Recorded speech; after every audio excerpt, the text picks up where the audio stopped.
Ahoy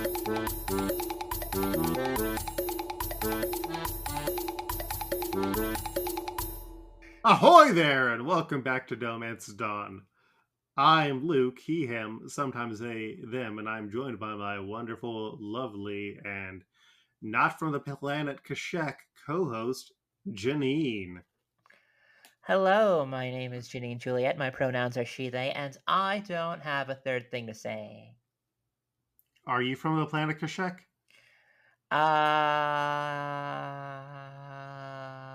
I don't think so.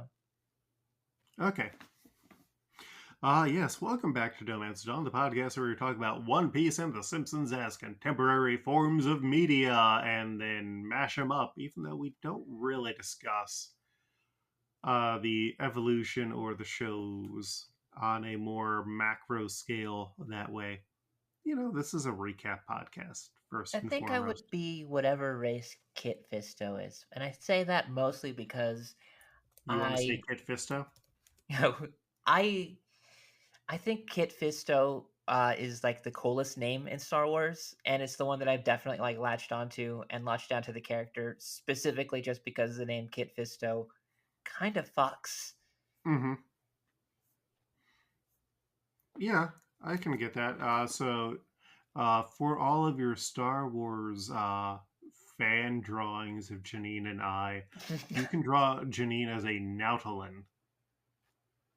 I'm not gonna fucking remember that. And yeah, you can draw me as a Nemoidian. It's offensive, but I guess because I'm not Asian, it's not the worst. Yeah, don't. George Lucas, what weed are you smoking that made you racist passively? Uh yeah, we were talking about Simpsons and One Piece that initially ran between April 26th and the year that ran between April 26th and June 14th of the year 2009. Oh, that would have been my first summer slash spring in Pittsburgh, and before I moved out to my better apartment, before I was really experiencing the city. Janine, Pittsburgh, it's the city of bridges. It's the Steel City.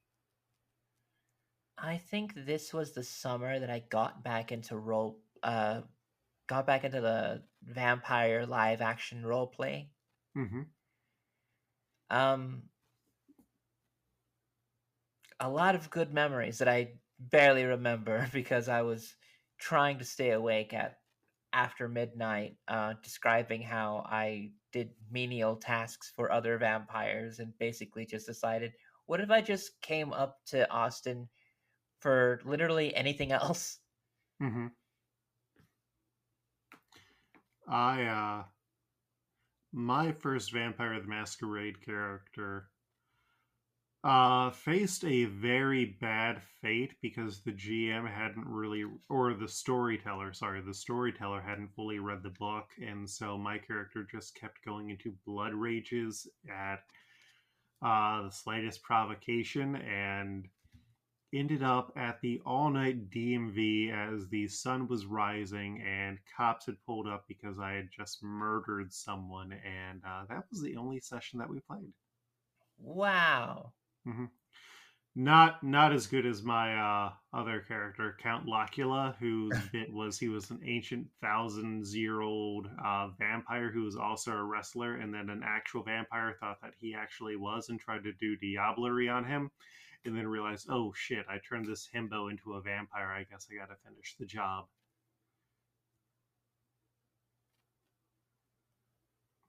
Count Lockula. Count Lockula. Count Lockula. Yeah, if you're looking for people for actual plays, hit me up. But yeah, we have some Simpsons episodes. We've got One Piece episodes, and a lot of time. The first episode of Simpsons is Father Knows Worse, where Homer burns his tongue, and then when it gets out of the tongue cast, he is a super sensitive taster. So he has to eat the bland food at the cafeteria and also starts working there. He ends up becoming a helicopter parent who is worried that Bart is too dumb and Lisa is unpopular. So he tries to teach Lisa how to be a popular mean girl and helps Bart with homework.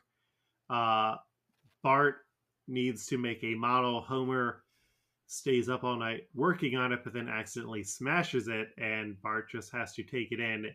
And it turns out that Bart is almost going to win this model competition that he won because it looks like it was the only model that he made because everyone else's parents made their models, and he reveals the truth. And then Homer also finds out that Lisa's unhappy, and because Homer does not know moderation, he decides to just stop caring again. And then Marge takes him into the secret sauna that she found in the back of the closet on the main floor of the Simpsons house. Because that's her B plot. Yeah, basically her B plot is negligence. It pays off. Does it? I mean, it just seems like she's just introducing the exact same tools that she used to like avoid things on somebody who has given up on being involved inside of his children's school life. Janine, you only get one parent. Jesus Christ. Yeah, I mean, it's no that one American Dad subplot where Francine gets stuck in a porta john that gets locked, and so she has to bust out through the floors, and then she's just running around in the background in a porta john for the rest of the episode, and then ends up Raiders of the Lost Ark at the end. I Ugh. I love American Dad. American Dad is great. The second one is Waverly Hills 90210. Go! See what I did there, Janine? I saw what you did there.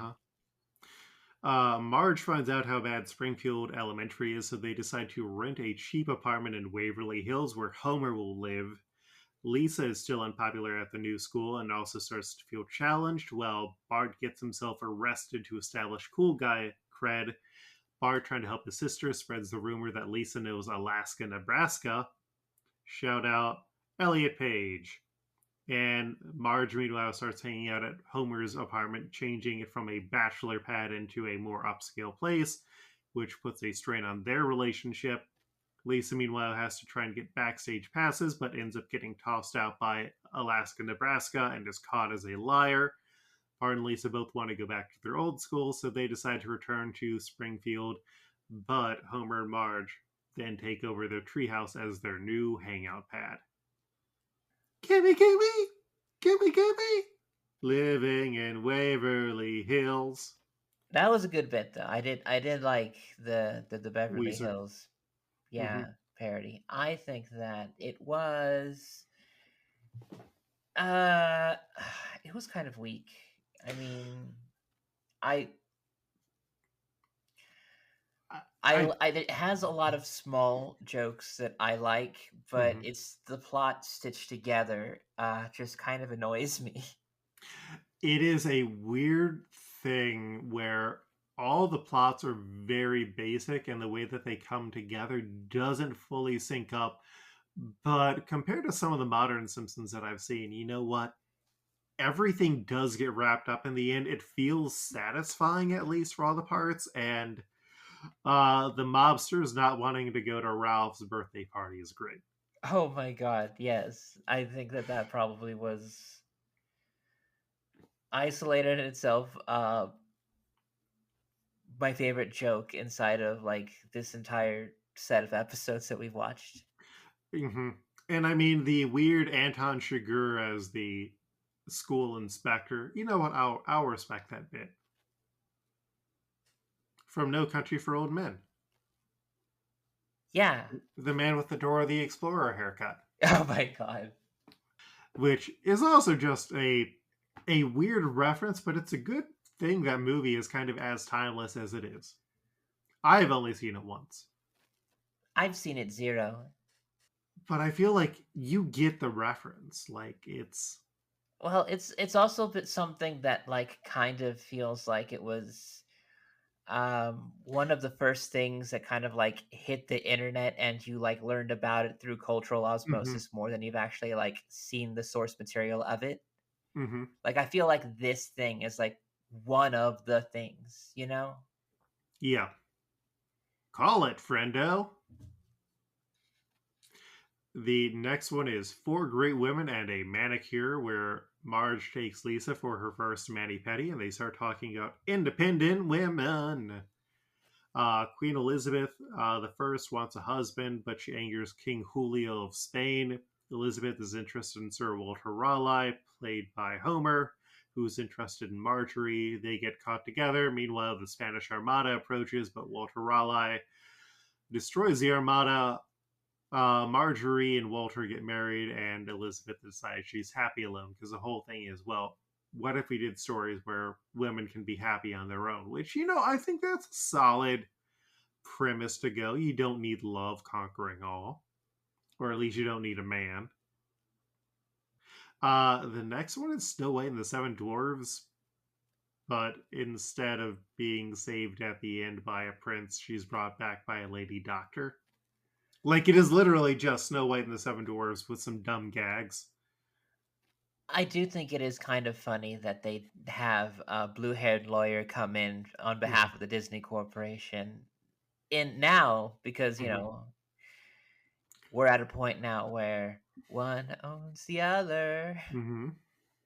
The third one is Marge is working on the costume cleaning for the play Macbeth. The Scottish play, where Homer is only going to play a tree.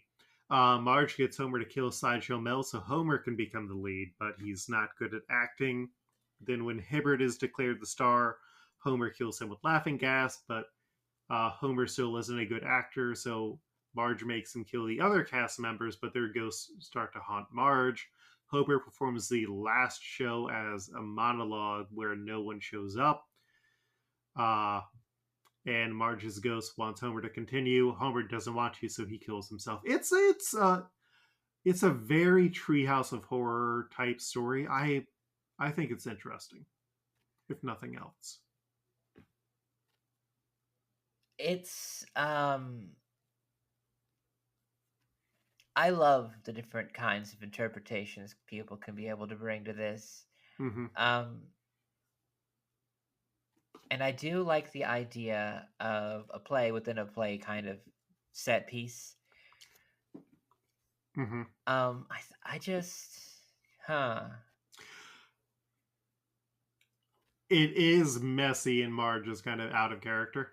It is. I mean, not that I don't want to see her get a chance to like be that bloodthirsty, you know? But why can't she be out for her own glory?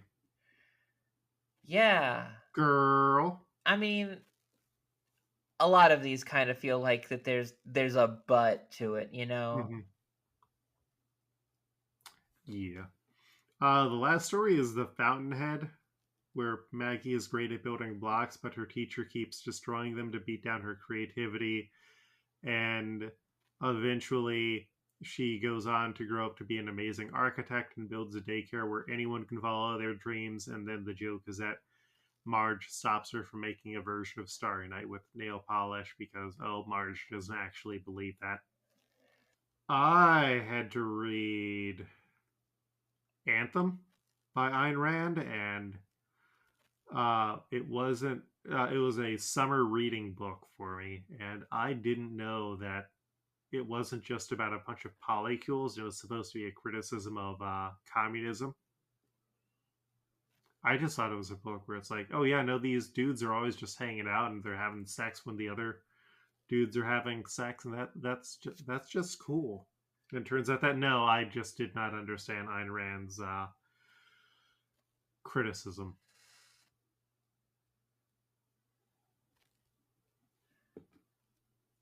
It's an interesting experiment. Any comments? How do you feel this interpretation is to those biases that Ayn Rand has? You think it does a fair job portraying those, or is this?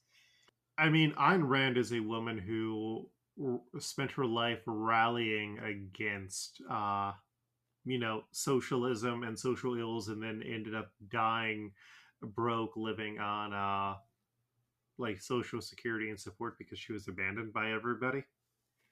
So I mean, fuck her. The only good thing that has come out of Ayn Rand is the song that I wrote that is performed by Rhythm Bastard Ayn Rand as Queen of the Goths. Look for it now on Bandcamp. It's also on Newgrounds. Oh shit, nice. Yeah, because we put that together. God, like 15 years. God, time is a flat. Yeah. The third one, or the last episode, is Coming to Homerica, where Homer makes a new Mother Nature burger that gets everyone in town sick from the barley. And so the Ogdenville barley farms are shut down and their entire city shuts down. So the Ogdenville farmers move to Springfield where they work as day laborers, and they're all Norwegian, was it? Yeah, I think so. Yeah. So Marge hires Inga as a nanny. Bart ends up breaking his arm, and at the hospital it's full of Ogdenville people, so he can't get service soon enough. Homer overdrinks with an Ogdenvillian and gets fired from the job. At the next town meeting, uh, Ogdenvillians and xylophones are banned, so they try and close the borders. But when the cops can't do the job, they set up a vigilante militia, the Star Spangled Goofballs, that still aren't enough, so they decide to build a wall. And then they hire the Ogdenvillians to build it with them, and then they realize they aren't that different. And it turns out that the Ogdenvillians built it with a door so they can go in and reconnect, and everything is forgiven. It's, hey, let's do a criticism of xenophobia against Hispanic people, and it'll be about white Europeans, and so that way it's going to be less controversial. Yeah, dog. Yeah. I gotta tell ya, Uh huh. as Uh huh. a as a Mexican myself, What? yes, I am one of them. I had felt that like these kind of similarities are just they suck. Mm-hmm. I mean, I've seen it also in the game Coffee Talk, Mm-hmm. which has like fantasy creatures that have the social issues of real world people, and that feels weird. It feels weird to have like the actual experiences of your community be represented by another thing as a Mm-hmm. representation, as a thing to try to drive a point to send a message, when it's like you could genuinely try to do something and drive the point about the actual issue that Mm-hmm. you're alluding to. Mm-hmm. Instead of having that allusion to it, how about actually talking about it, Yeah. actually having us in the room? Like, Yeah. why is like the most prominent person you could be able to think of for Spain, Julio, a gay character that is done by Hank Azaria? Oh, essentially just doing his birdcage character. Yes, yes, Mm-hmm. who is named Julio as well, and is Mm-hmm. dressed exactly the same way as they are drawing him in The Simpsons. Like, it's the same character. Yeah. Ugh. Yeah. So, Oh, new characters we have include Noah, Noah's mom, human statue, hot dog salesman, Anne of Cleves, water skiing stegosaurus, Paris Hilton's Chihuahua's Chihuahua, Blue Master Chief, Protestant Lovejoy, Kearney Dwarf, Sideshow Mel Macbeth, Lennox, Duncan, and Eddie and Lou Soldiers Without Lines. Hey, Janine, yes. we hit 400 episodes of One Piece this week. I know, god damn it. Uh-huh. Uh do you remember where we were the last time we hit 100 episodes? 300 episodes. Was that Skypia? No, episode 300 uh, was Innie's Lobby. Whoa, that's right. That was Revenge is a Dish Best Served 3 times, Little Big Girl, Springfield Up, Yokel Chords, and Romeo Old and Juliet. And then Bubble User Khalifa, Nami draws near to the Silp's trap through Zoro the Fierce God, the incarnation of Ashura, revealed by his sword. One Piece, it goes. Episode 200 was during G8. Oh my god. Yeah. Yeah. And episode 100, Arabasta, with jaws wired shut, half decent proposal. The Bart wants what it wants. The lastest gun in the West, the old man of the key, and that was Here Come the Desert Pirates, the men who live free through Luffy versus Vivi, a tearful vow for comrades. Oh my god. Yeah. Welcome to the jungle. We got fun and games. We got everything you want. Just how much like these episodes stack in a particular way that just fucking yeah. We'll reach episode 500 in June/July. God damn. Okay. Assuming that we don't add any more filler stuff. Yeah.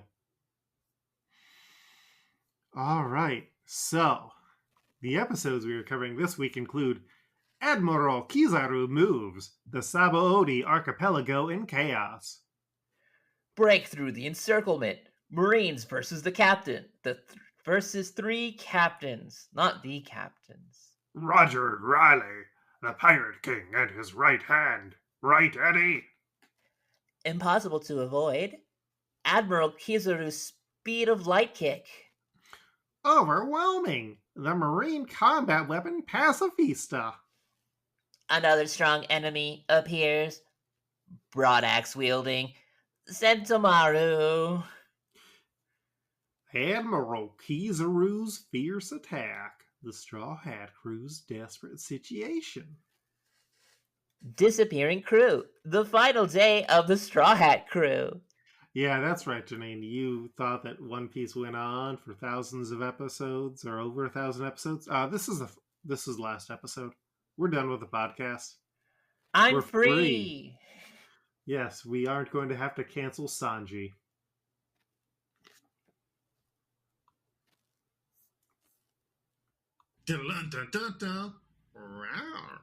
That's how we're going to have to cancel Sanji for a while.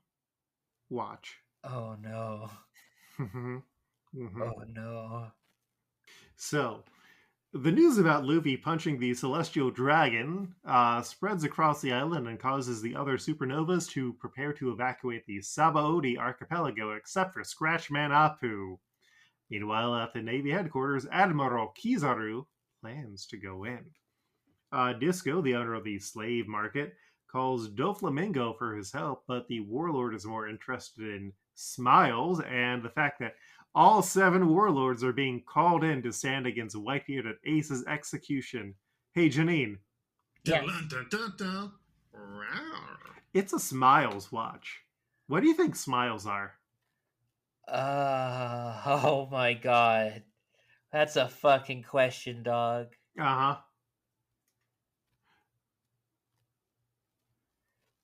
Damn. Mm-hmm. That's fine. Okay, I don't know. And like the fact that I don't know is like a little bit worrying. We are going to find out what Smiles are in February of 2026. Oh, sure. Get that Smiles watch ready, baby. Yeah. I'll put a smile on your face when you find out what it is. No, I won't. Back in the auction house, Raleigh removes Kami's collar without the key, and the others speculate that he used... 'Cause I knew a lot more about hockey. Thank you, Hello Emerson button. The Marines surround the slave auction house of the three captains. Luffy, Eustace Kid, and Trafalgar Law head out to face the Marines, with all of them trying to take on the Marines by themselves. Kid has magnetic powers, while Law has the ability to control things in rooms. How are you feeling about these new captains, Janine? I feel like that they have just the right amount of bullshit going on for them. Mm-hmm. I feel like that there is definitely some homoerotic tension between these two new cats. What? I mean, who wouldn't want to see Groundskeeper Willie and Sam Malone from Cheers making out? Dun dun dun dun dun dun. Dun. I mean, season one, Sam Malone? Yes. Yes! Making the way in the world today takes everything you got. Wink. Back inside, Rayleigh frees the other slaves and the giant. Stanson promises to repay the favor, and guess what, Janine? What? Dun, dun, dun, dun. It's a Stanson gonna repay that favor watch. Oh, wow, okay. Yeah. Okay, so what you're telling me is that, like, you're giving me a lot of stuff and saying put a pin in it, and, like, I'm running out of pins right now. Oh, damn. My Foley box of pens that I've shaken in the past is not on the table because I replaced the table with a smaller table. It's over there with the chocolate I keep forgetting that is down in the basement. Yeah. Get some more pens, girl. Hey lady, get some more pens. There's One Piece bullshit, One Piece bullshit. That's the kind of energy we bring to you here on this podcast that you yourself can be able to support with a Patreon donation, recurring monthly, as low as $1. $1. Yeah. You can be able to make sure that we keep on giving you this quality. Luke coming up with some funny songs, like, Oh yeah. in the It's middle of also recording. yeah, it's also November 4th. I quit my job today, so Oh yeah, that's an announcement I think we should probably make too. yeah. I like to separate podcast Luke and IRL Luke because my wife doesn't want to deal with podcast Luke. Oh my I god. love my wife. I drew the short straw. I have to deal with podcast Luke. You'll never see me coming. Actually, you usually will because I'm the person who sends out the invites and reminders and that stuff. Outside, the captains are able to disarm the soldiers, causing the Marines to regroup and prepare for an all-out attack where it's really them just running in blindly. Kid reveals that he respects Luffy for believing in the One Piece. That's when the Rosy Life Riders and the other Straw Hats join in the fight so that Rayleigh can escape with the fishmen and the Straw Hats take off on the Rosy Life Rider ships. God bless those Rosy Life Riders. But also, you probably shouldn't continue to capture people. Yeah, dog. Like, you probably got to atone for some of that human trafficking bullshit you were on, because that's They should take a leaf out of Law's book because he frees Jean Bart because he recognizes him as a captain, and Jean Bart happily joins Law's crew for his freedom. And then, as Kid and Law's crews try to escape, they are attacked with a laser by Kuma, and Law's men get captured as well. Yeah, what were you thinking when Kuma appeared? I was like, oh, this is gonna be some bullshit. So the Straw Hats return to Shacky's bar after they beat up Peterman, which is justified. You should always beat up Peterman. And Rayleigh reveals he was Gold T. Rogers' vice captain, and he was also rescued by Hachi years ago before Hachi had joined the Sun Pirates, before he joined Arlong's crew. And Janine? Yes. Dun, dun, dun, dun. Oh my god. It's a Sun Pirates watch. Okay. Rayleigh also revealed that Roger did ultimately turn himself in after their final voyage with Crocus, the doctor who hangs out with Laboon, where they reached the end of the Grand Line. Rayleigh also reveals that Buggy and Shanks were on the crew as well. Robin asks what the Will of D is, but the conversation almost turns into revealing what the One Piece is, and Luffy stops them. Luffy is warned by Raleigh about the New World and asks if he can rule it, and Luffy reveals that he wants to be the king of the pirates, so he will be the most free. And Luffy, I fucking feel you, dog. I fucking feel you. Yeah. So the crew decides to split up and lay low before meeting back at Shaki's, while Rayleigh is going to coat for 3 days, and the crew gets Vivre cards to find Rayleigh. That is when Kizaru appears on the island, and the pirates descend into chaos. And did you see Kizaru is only his admiral name? Hmm. There's Should I? something brewing at Sabaody. Wow! Admiral Kizaru! It's not Kizaru anymore. It's Bor. Borsalino? Don't mind if I do. What's my name? Borsalino. A whole new game. Borsalino. Glint Glint Powers. That's my friend. Yeah. Anyways, I did not have anything more planned for that. It was just like, yeah, let's The do fact it. that you were able to just kind of pull that out of your ass is still pretty cool, though. I mean, like, Yeah. I did not know what was going on, and I just basically just had to like let that happen. Wow. Now that you say that, I'm like looking at that guy's face, and I'm like, yeah, was that one of those characters that were based on a celebrity's performance in a movie? Yes, but wrong actor. Ooh.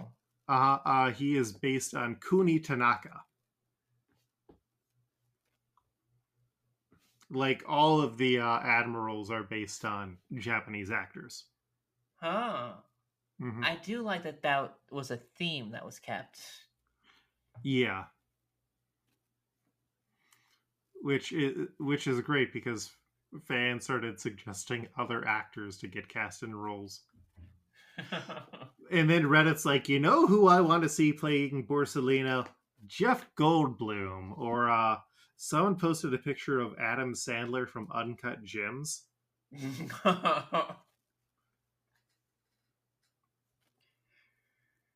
Multiple people have apparently posted pictures of Adam Sandler as Borsalino, which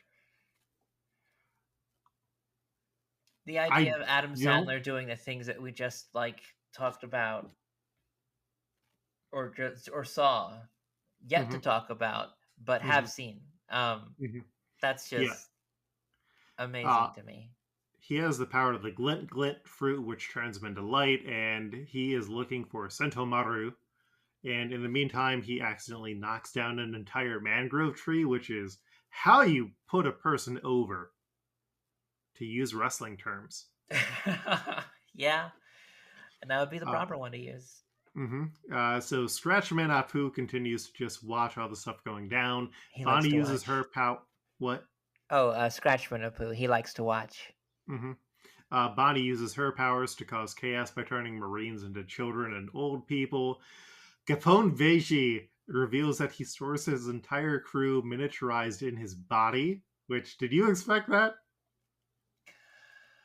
I didn't, and I kind of wish that we had guess this person's power Mm-hmm. quiz before, because there was no way I was going to guess um little people live inside him Mm-hmm. disease. Oh, no, it's he shrinks things because he is a human fortress. Oh, okay. He Uh-huh. himself is a fortress at human size, Mm-hmm. and And then, everything is accessible in the fortress that is him. mm-hmm. In him, if you get shrunk down in Yeah, his yeah, zone, I guess. yes. Okay. Zone, Zone, not Zoan. Uh, and then Kizaru confronts Hawkins, who seemingly just tells fortunes. That is when another Kuma appears, which Urouge goes to fight. Admiral Kizaru kicks Hawkins, but it turns out that other men across the island take the damage for him. Urouge's fight spills in front of them, and that is when they are joined by X Drake, and Urouge grows large using his devil fruit power. And you know what's fucking ridiculous, Janine? What's that? We still don't know what Urouge's devil fruit power is. Jesus Christ. Mm-hmm. So the Straw Hats are confronted by another Kuma who also attacks with a laser instead of a shockwave, and they notice he doesn't have paws. And meanwhile, we find out that Sentomaru is waiting to hear from Kizaru. So the Straw Hat Power 3 release their attacks on Kuma, but he is still fighting, and they also realize, oh, this isn't the real Kuma. Back with the other supernovas, Kuma shoots a laser through Urouge's shoulder, and X Drake recognizes it as the same type of laser as Kizaru, which is something that Vegapunk apparently copied into the Pacifista. More words. Uh-huh. Vegapunk is coming up a lot for somebody that I am not going to see for a long time. Yeah. But that it's what makes him so great when you finally get to see him. Because guess what? What's that? Vegapunk, hot lady. Whoa. Mm-hmm. Hello, doctor. Hello. So, Kizaru recognizes Drake as former Rear Admiral Drake, and Drake also then just turns into an Allosaurus to attack. He's a motherfucking dinosaur. Hell yeah. Hawkins uses the moment to turn into a straw man to try and hit Kizaru, but Kizaru is too fast. But before he can finish Hawkins off, Apu starts playing music with his body, which turns into attacks that can actually hit Kizaru before Apu runs off. Were you expecting Apu to do that? I was not. Like, what the fuck? Motherfucker starts beatboxing or some shit and, like, just hits you. Like, that's embarrassing, kind of. Oh yeah. In the dub, he raps. It's not. It's bad good. So Kizaru knocks down Hawkins, but before they can finish him off, Sentamaru finally shows up because Kizaru, his uncle, doesn't understand technology. And guess what? What's that? Sentamaru doesn't understand technology. Watch. Oh my god, these Or small sorry, Kizaru doesn't understand technology. Watch. these small character traits that these people have end up becoming some important later on in such minute and strange ways. And the thing about it is that it is so much wrestling. Mm-hmm. Also, it could just be me fucking with you. Oh my god, it could be. Mm-hmm. Mm-hmm. And I would not know. Yeah. And we could be in the next episode, and I could not remember. Mm-hmm.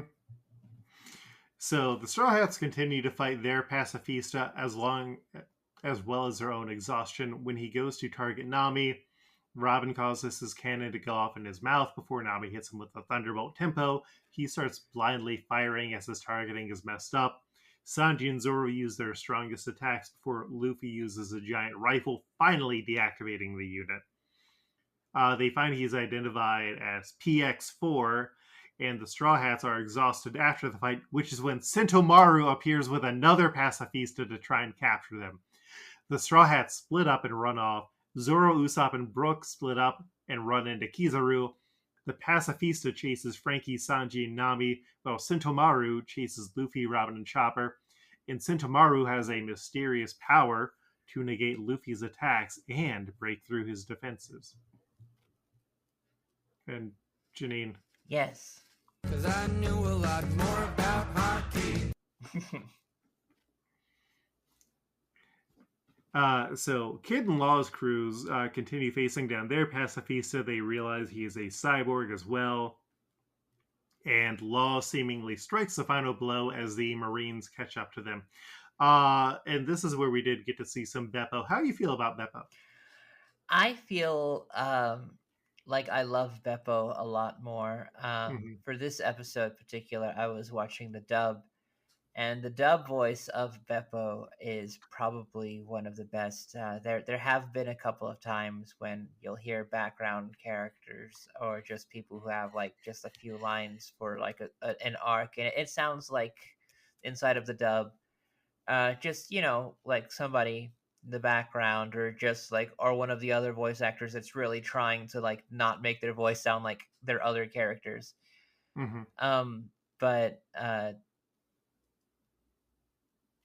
the fucking performance on Beppo is one that is, it's deep in its simplicity, and it's an innocence, it's an earnestness to it, but it also is a defensiveness and a friendliness, and it's really weird how someone could be able to embody so much of a character that has so many different fluffy, huggable sides of him.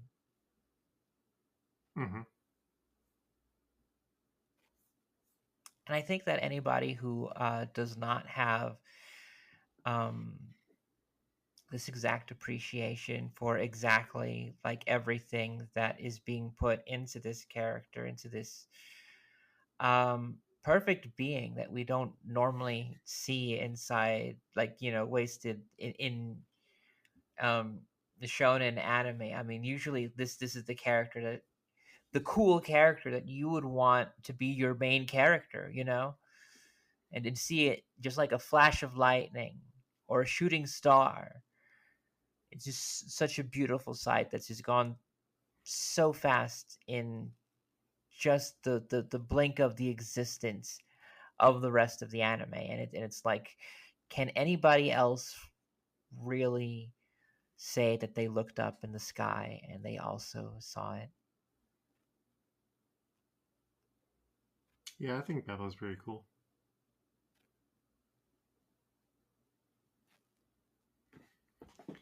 So, Kizaru prepares. I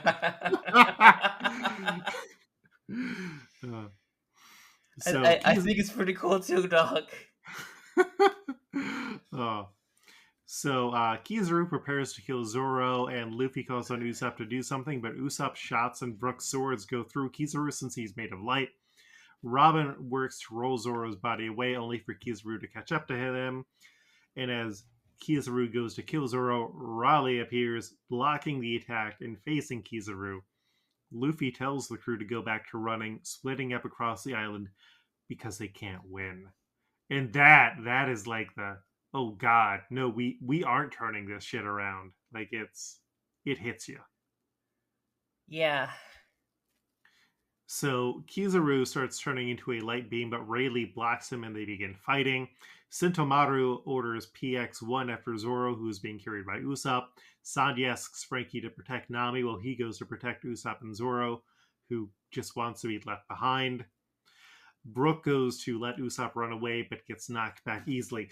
Sanji catches up and kicks PX-1, but his own body falls. They get caught up in the blast. Usopp drops Zoro, and while Sanji holds onto PX-1's leg, he tries to slow him down to no avail. Luffy sees the attack as Sentomaru closes in on him and slams Luffy even though he's made of rubber. PX-1 takes down Sanji and Usopp with lasers, and Chopper sees it, getting upset, and eats 3 Rumble Balls, turning into Monster Point Chopper. And that's when you know shit's really going down. Yeah. Like, everything is just escalating so much. So Robin goes to save Luffy from the new chaos, and PX-1's attention turns to Chopper. Usopp tries to get Sanji and Brook back up to no avail, when the actual Kuba appears and orders it to stand down. Zoro gets back up, Seeing Kuma, who recognizes him, Kuma asks Zoro where he'd like to go on vacation, and then taps him, and Zoro vanishes. The crew is in shock at Zoro vanishing while Monster Punch Chopper is still rampaging. And Nami recognizes that power when he vanished Perona.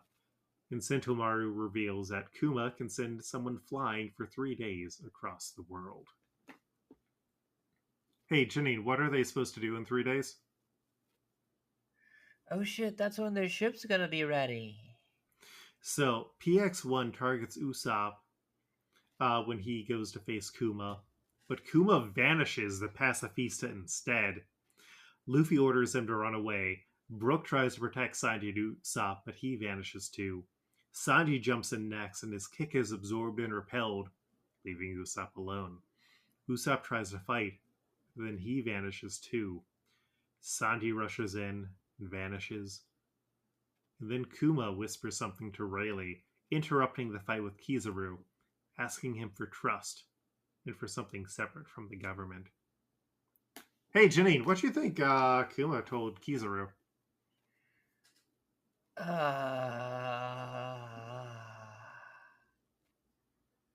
God, I don't know. I've got no idea. Like, both of them seem to be like working on like some other shit that is besides the shit that they're supposed to do. It's we'll find out what Kuma told Rayleigh in about 10 years. Jesus Christ. Of comic time.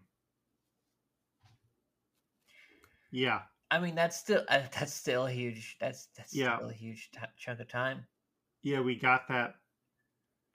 Actually, I'm not sure if we got that far. I don't know if the anime's gotten to that point yet, but yeah. So, Luffy changes into second gear to fight Kuma, but Kuma moves in front of Frankie and Nami. Luffy tries to chase Kuma, but his punches are absorbed. Frankie vanishes, and then Nami. Chopper attacks Kuma next and vanishes, leaving Luffy and Robin. Kuma approaches Robin next, and Luffy pleads for him to leave Robin alone, but it's too late. And Luffy breaks down, having lost his entire crew. He remembers the good times together, and we get flashbacks of when the crew members joined. Kizaru confronts Kuma asking for an explanation, and Kuma just tells Luffy he will never meet again, and says farewell before Luffy vanishes, and the Straw Hats are defeated. We lost and we lost and we lost and we lost and we lost and we One Piece! One Piece, dog. This one hit me at a very emotional point. I did try and warn you. You did, but I thought I was gonna be a big girl and I was tough and I could be able to handle it. Like this anime can't hurt me. I'm stronger than this shit. I know I'm smart. I have a human brain with reasoning that could be able to pull myself outside of the media and judge it objectively like a critic. And like, no, a crybaby fangirl is what the fuck I am. Well, I do have some good news for you, Janine. What's that? We'll canonically have the entire crew together in August. What the fuck? It's only going to be 100 episodes or so. Well, 100 episodes and change. Well, One Piece! One Piece. One Piece!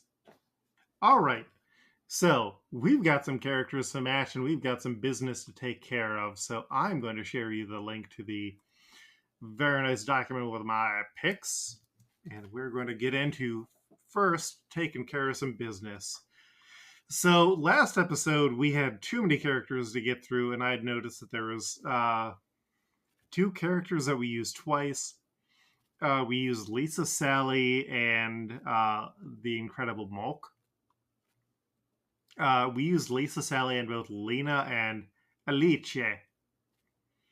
And so I feel like we need to pick a replacement for one of these characters based on the other suggestions that we had in that episode.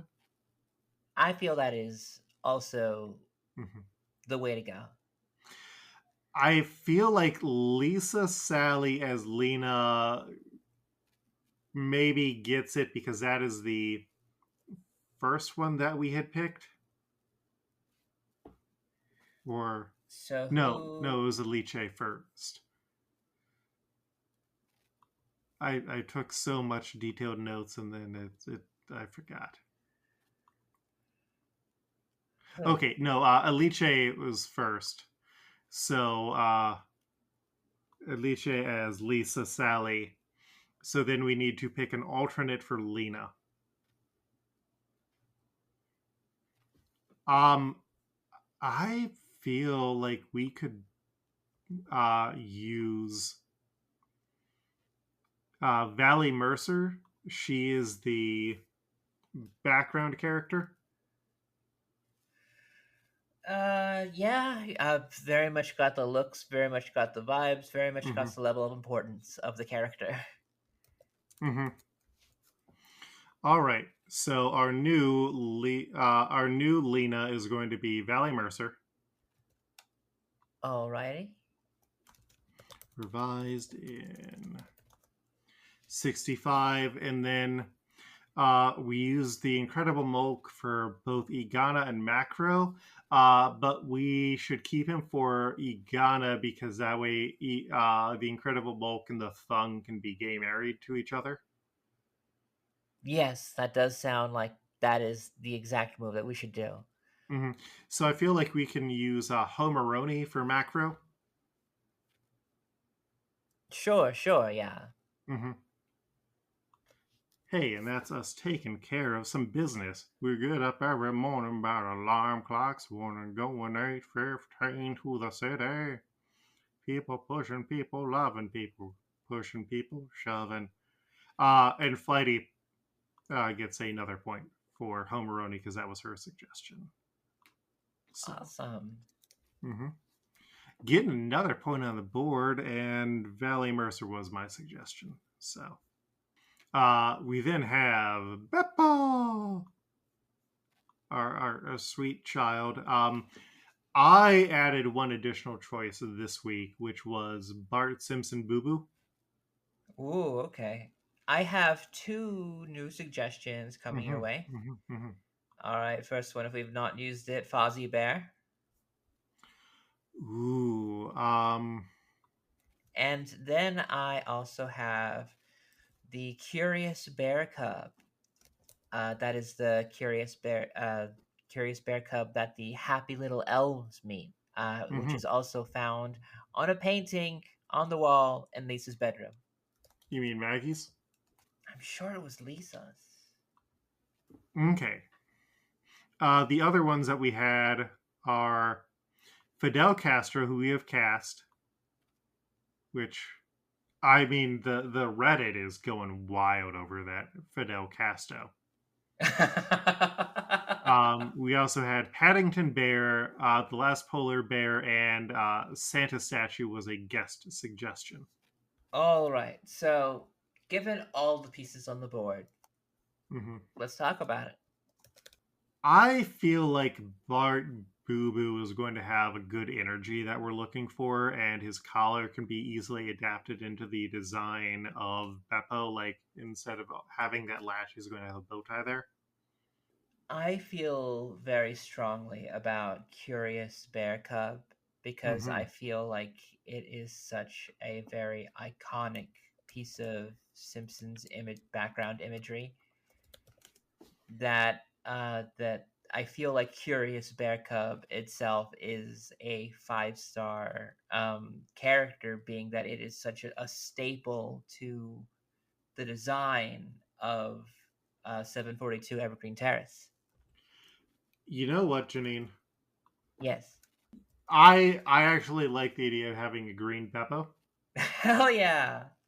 So yeah, I do think Curious Bear Cub is a nice swerve. It makes him look more distinct, and we have finally united North and South Ireland.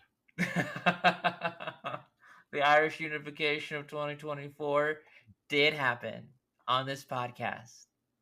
Yes, Gene Roddenberry's ghost. You made a lot of poor decisions. I don't even know if you wrote that episode. And I think you also wrote one that was kind of racist. Get out of here, Gene Roddenberry's ghost. You're racist against Irish people. So we then have our new characters to match. Up first, we have Kizaru. My Rodrigo is Dr. Bettelheim. He is the principal of Waverly Hills. My throwback is actual writer Tom Clancy. And then I also put on Dr. Foster, the spankologist, psychologist who got Ned repressing. And then MacArthur Parker, who was played by... Do you remember who played MacArthur Parker? No. I'm blanking on his name. Malcolm Reed from Jurassic Park. We literally talked about him earlier. Jeff Goldblum. Yes, Goldblum. Yes. There we go. We got there. Mm-hmm. Oh, wait. No, Malcolm Reed is the character from Star Trek Enterprise. Christ. Oh, it's been a long road getting from there to here. Janine, who do you have? I had Fat Tony because I saw Admiral and I was like, this guy seems kind of like a boss character, so I'm just going to throw down the biggest boss that I know. Mm-hmm. Oh, and my Rodrigo style was the City Inspector. Mm-hmm. Pretty good vibes, and I imagined the shooting light just kind of from that fucking like pressure thing. Mm-hmm. All right, so you only had those two suggestions? Just those two. All right. Dr. Foster is a choice that is going to pay off in the future. Because, I mean, Dr. Foster is also kind of a weirdo. Like, he spent an entire year spanking a kid to kind of see what would happen. And that also included him, like, hitting a ball back out the window and not really being reasonably concerned with the choices that he made. And you feel like this fits this character most? Mm-hmm.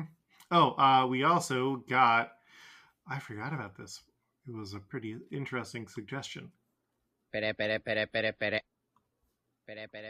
Reverse Eye Patch suggested Mo Sislak. Because Mo also does not understand how phones work. Huh. Are we going to get a good Mo? Yeah, we're going to get a good Mo. Modi Jones! Yeah, God. Okay, yeah, God. Oh, Christ, God. Yeah, yep. So we're going to go with City Inspector? I have a better one, I think, for the school inspector. As my Rodrigo. Janine, did you consider the hair of the city inspector compared to Sentomaru? Yes, I thought that it was funny. Mm-hmm. Yeah, they have the same hair. But Kizaru has short hair. Okay, but like imagine like Kizaru with this hair though. We can do that. We can do that. I'm not sold. I'm more on Dr. Foster's team currently. Oh, that guy does not even have even a little bit of a threatening aura. He spanked a kid for an entire year, Janine. Yeah, I'm not a kid, dog. What's it gonna do to me? He's going to ignore the trauma that he's caused you until you break. That would break me. Mm-hmm. Okay, well we've got the pacifistas. Let's talk pacifistas for a moment. We have PX4, which is the first one that the Straw Hats fight, and then PX1, who we still don't know what's happened to that one. He just got sent somewhere. Yeah, I'm just thinking to myself, just like, man, what person's day is gonna get ruined by just like a fucking robot bear just showing up out of fucking nowhere? Because our Kuma is Ben. So I tried to generally go with bears. There's one that I cheated on. My Rodrigo style for PX4 and then PX1 are Blue Master Chief and then Dishwasher Bear. My throwbacks were Sugar Care Bear, or Sugar Crisp Bear and Intense Care Bear. And then I also had Bear Actor from the original Jebediah Springfield tape and Homie the Bear. And then also the robot bear that Professor Frank makes to replace Bobo and Sir Loves a Lot. So I've had bears on my mind, Janine. Okay, well, I'll tell you one thing. I went the opposite direction, went more robot based. Yes, I had robot from Lost in Space. Robbie the robot. Was it named that? I looked up like several different places and like I could not find like a canon name because like they're also treating the canon from like before they got an official name, and then like the canon where the name was like another thing in another release piece of media. And I was just like, I'm not getting fucking anywhere. Anyway, it's in the episode Mayor to the Mob. There's that robot. Anyway. Yeah, that robot appears in a bunch of things. And then also Robot Richard Simmons for PX1. My Rodrigos were actually dwarves because I could not think of anything on the spot. And I had Lenny Dwarf and Kearney Dwarf. And I do like, now that you've mentioned all of the bears that you have available, the bear options. Because I do want to get Intensive Care Bear in this thing, and if I could be able to get Intensive Care Bear for somebody who like legitimately sent somebody to intensive care, that fucking works for me. Okay, we are going to have more options, but these are specifically robots, so we could use Robot Bear and Sir Loves a Lot and get both robots and bears in at one. That is a good choice. That is a good idea. I do think that the overlap is also very important if we can expect to see more bears. We're eventually going to find out where Beppo comes from. Oh my god. Murray Island. Oh my god. Well, it's not really an island. Mommy, where do Beppos come from? All right, so Robot Bear and Sir Loves a Lot? Yes. We'll go ahead and we'll get both of those in. I know I'm giving you two, but I feel good about they are interchangeable in a way. Okay. We then have Sentomaru. Who do you have for Sentomaru? All right, my Rodrigo was the King Julio of Spain. I mostly just kind of want to get rid of that character as soon as possible. And but I love this one so much. Dennis Franz as Homer Simpson in Homer Badman. Interesting. All right. So Sentomaru's deal is that he's supposed to be like a sumo wrestler. Oh, is he? That's why he is a big boy. He has like the sumo blouse thing on his front. You see, the huge fucking battle axe kind of like throws you from that idea. Oh, he's also a scientist. Oh my god. There's a wrestler called Chuck Taylor, and he had a list of like these bullshit wrestler names that he collected over the years. And this reminds me of one of those particular names, and that is No Gimmicks Needed Steve the Samurai.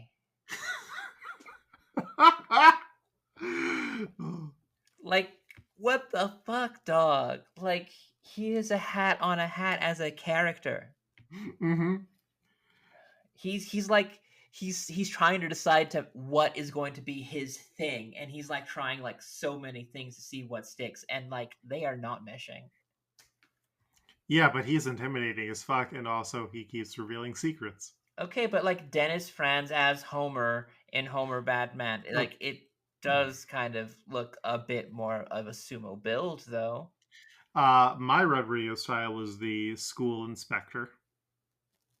I had the throwback of Victorian Chief Wiggum as both a incompetent and kind of evil symbol of authority.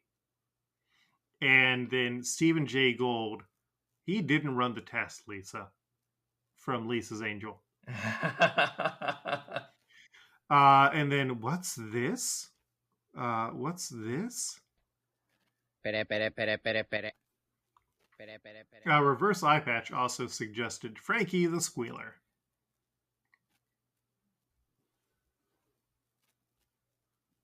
Because he can't keep his mouth shut.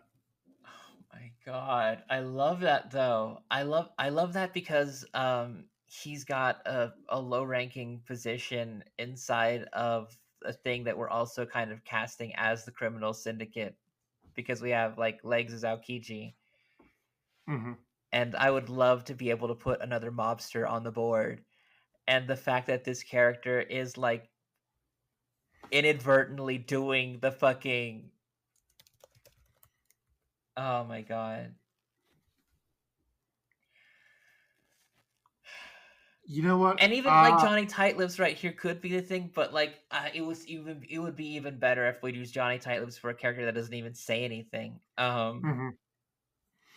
Yeah, I love Frankie the Squealer, honestly. Oh my god. Yeah. Reverse Eye Patch came in with a good one there. I'm good to go with. Oh my god. Yeah, that knocked me on my fucking ass. Hey, join the Discord, and you two can be able to put in these suggestions that knock the wind out of me. Or message us on Blue Sky. That's true. Or YouTube. That's true. You just, follow us there. Mm-hmm. We then have Anjo, who's the guy whose arm we see in the One Piece opening. That's right. That singular arm. Mm-hmm. And for this, I had Bindle Jensen as my Red Radio style. A throwback was Strong Arm Homer from the one where Homer just works out the one arm and becomes an arm wrestling champ. And then as a character who is in a lot of openings, but you don't remember him and you don't really see him or pay attention to him. Are you ready for my wild one? I'm hanging on the edge of my seat. Mr. Winfield. He was part of the old couple that were the Simpsons neighbors and said things like, "Oh, that's a nasty boy." And he is in that like last minute where they're like rushing between the car driving scene and Homer running into the garage. Oh yeah, that's a very big, long, expansive, like fucking pan. Yeah, he and his wife are there. Oh. And no one remembers them. What do you have, Janine? I have two different things. First of all, my Rodrigo style is Waverly Hills Ralph. Mm-hmm. Because honestly, why not? And my other choice, because I know absolutely nothing about this character of any importance, if any, the fact that he has no importance. I had Mr. Snrub just in case there was ever any importance, but not that Snrub needs to be of import. Actually, like it is just like a 2-second gag. I mean, I feel like Mr. Winfield is... We are not going to remember to use that old guy. I feel like Mr. Winfield, though, using him with his wife would be really good. What do you feel about Strong Arm Homer? I feel a little bit better about, because all we have to go on is like a singular arm. If we just make the focus, if we Flanderize it ourselves and just make like that arm fucking huge, who's gonna stop us? Okay, yeah, no, I can go with Strong Arm Homer. Which Kez brings us back giving you a lot of points this episode. Okay, so we are back to Kizaru. Yes. Let's go with Fat Tony.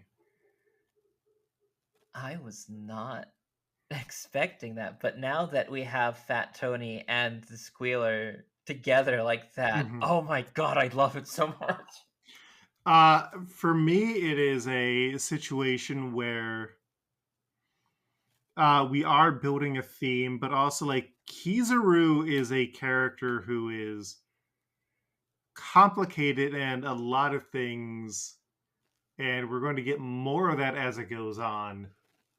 And I think in a similar way, Fat Tony has dimensions to him. Yeah, he has had moments when he is a sympathetic character, and then he's had other moments when he is a part of like the affably evil kind of absurdity of the Simpsons. So we have a good list. Our Kizaru is Fat Tony. Our PX4 is Robot Bear. Our PX1 is Sir Loves a Lot. Our Sentomaru is Frankie the Squealer. Our Anjo is Strong Arm Homer. And then following up from last week, Beppo is the Curious Bear Cub. And we have also done recastings for Macro, who is now Homeroni, and Lena, who is now Valley Mercer. Oh my god. What an episode. And Janine, you know what we have next time? What do we have next time? We have filler. We've got we're returning to Boss Luffy. Oh, I could use a break. Yeah, I could use a break after those episodes, man. We are going to have a guest on, and then we're getting after Boss Luffy returns. What are we getting? Wife Island. Ooh. A whole island of ladies. Well, I'm definitely. Are they single? Or I'm. Yes. All right, let's go. Let's go to Wife Island. Let's go to Wife Island. All right. So we will see you in 2 weeks for Boss Luffy special, and then in 4 weeks at the start of December, we're heading to Amazon Lily. Janine, where can people find you online? You can be able to find me on Blue Sky. I'm not even going to accept any new follow requests on my old Twitter. Don't even go there. If you're following me on there, you could unfollow me, and that's fine, because you should go down to Blue Sky instead, where I am JanineJuliet.bisky.social, and you could also find me on Instagram. Janine is dope. The fact that somebody contacted me about the podcast on Instagram does make me feel like I gotta keep on saying it. Anyway, also Poisonous on Space. Hey, that's just a new thing. And Luke, where do people find you online? So you can find me on Blue Sky at Coltreg, KOLTREG. I've probably got a bunch of stuff that's going to pop off now because I am currently unemployed. So yeah, all those comics that I've been working on, things where it's like, oh, I need to figure out where this is going. I'm going to have time and energy for that.